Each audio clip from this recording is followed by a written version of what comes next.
Hi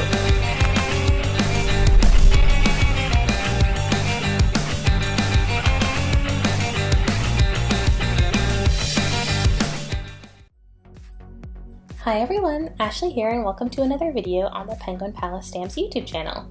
Today I'm going to be showing you how I made this fun good luck card using these really cute critter stamps from Penguin Palace Stamps Lucky Break stamp set. So without further ado, let's get into it. I'm starting by ink blending a background, and I'm using Distress Oxide inks and my foam ink blending tools for this.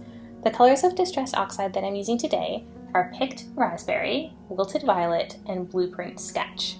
And these are just three really bright, beautiful colors that blend really nicely together because the pink blends really nicely into the purple and then the purple blends really nicely into the blue. So I'm just going to speed up the video here so that you can see the ink blending come together. But essentially what I do is that I go from color to color back and forth multiple times to make sure that I get a good blend between the colors. So you can see that I go back and forth between the purple a couple times and pink, and back and forth between the blue and purple a couple times. And this is just to make sure that the colors really do blend nicely, and it's really not hard with these Distress Oxide inks. They are, I think, pretty much formulated for blending, and they always blend together really nicely, especially when you choose colors that are sort of similar to each other on the color family like I did here. So next I knew I wanted to overlay this with a pattern from the stencil, which is again from Penguin Palace Stamps, and this is the Cyber Wallpaper Stencil. And what I'm doing here is I just taped my piece of paper onto the back so that it's kind of adhered to that stencil and won't move around.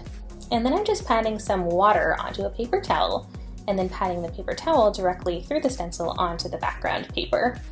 And what the water does is it lifts up the Distress Oxide ink and takes some of that pigment off so that when you're done you actually get a pattern of the stencil of almost like a lighter ink color compared to the actual background. So you'll see what I mean here in a moment when I remove the stencil and you can see the pattern. I just moved the paper towel around a couple times to make sure that I'm not re-dabbing the color onto the different sections. So I'll kind of move it around to make sure I'm not dabbing the pink ink onto the purple zone or the purple ink onto the blue zone.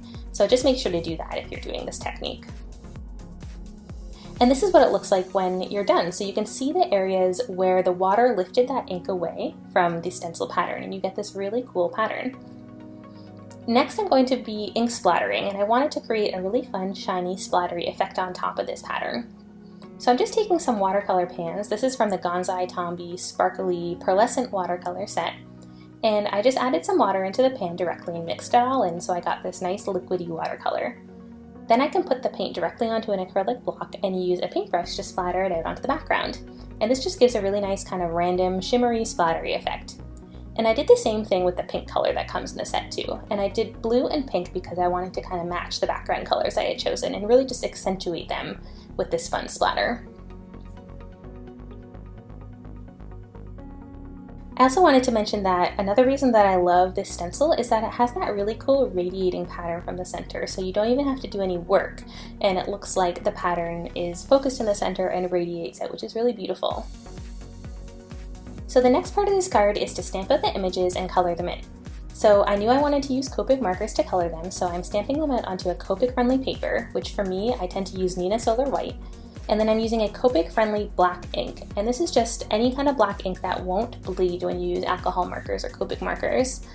There are a number of different manufacturers that make ink like this, so if you're thinking of buying one, just kind of check it and make sure that it says that it's Copic friendly if you know that you're going to be using Copic markers. So I stamped it out twice just to get a really nice crisp image, and of course that is a lot easier to do when you have a stamping tool like the Mini Misty, which I used here. But you can do it with any kind of stamping tool you have. So like I said, I'm going to color in these images with Copic markers, and I'm using my typical Copic coloring technique where I start with a darker shade and then blend it out with a lighter shade, and then go back to the darker shade if necessary to add an extra layer of dimension and shadow. I'm going to speed up the coloring here and let the music play, so sit back, relax, and enjoy watching the coloring process. If you don't want to watch all the coloring, then definitely feel free to skip ahead in the video and see the rest of the card coming together.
Okay, so after finishing up with the coloring, I went ahead and die cut these images with the coordinating dies off camera, and then I cut out 2 word dies as well, best of and luck.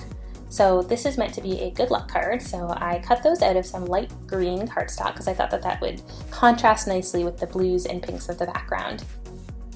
I wanted the whole card front to be popped up onto some foam, so I just added some double-sided tape to both sides of the fun foam, which I cut to be just slightly smaller than that card front there. And then I can just adhere it onto the back of the card front panel, and then I could adhere that onto the card base, which for me this time I chose a fun purple color, which is a little bit outside of my comfort zone. I usually choose just a plain white as a background, but I thought purple would be fun for this card, and I just ended up loving all the bright colors that are in this card, so it worked really well together. I'm then adhering those letter dies onto the card front using some liquid glue. I'm using Ranger Multi-Medium Matte because it's a nice matte glue that doesn't really show up if it a little bit squeezes out. And I'm just using an acrylic block to kind of like hold down the letters while they dry and make sure it dries nicely and evenly. So I did that for all of the letters, so they're all stuck onto the card there, and then I can go ahead and adhere the critters, and I wanted them a little bit elevated, so I used some foam squares, and I can use my craft tweezers to sort of precisely place them down and make sure that they're right centered in the middle of the card and elevated nicely so that they add some fun dimension.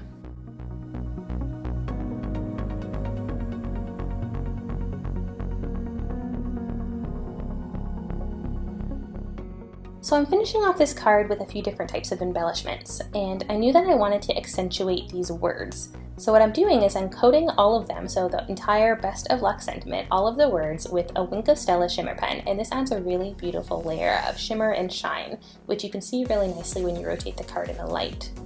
And when I'm done with that, then I'm again going over all of the letters in the sentiment with a layer of glossy accents. And this is just a clear liquid that you can apply onto any area, so you could really do whatever you want with it, but I'm choosing to just go over the letters.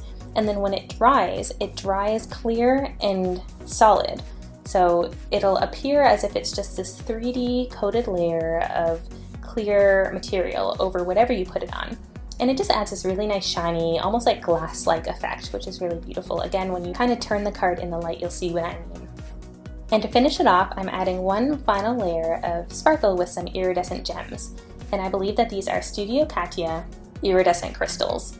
And I'm just adhering them down to the card front there again with some Ranger Multi-Medium Matte liquid glue. And using my craft tweezers to kind of get them exactly into the right place. So that is the card for today. So you can see when I turn it in the light what I meant. You can really pick up that sparkle on the background as well as that really beautiful shine you get from the glossy accents on the letters. So I hope that you enjoyed watching this video today. If you want to see more cards like this, go check out the Penguin Palace Stamps Instagram page or my personal Instagram page. Both are linked in the description down below. Thanks so much for watching. See you next time. Bye!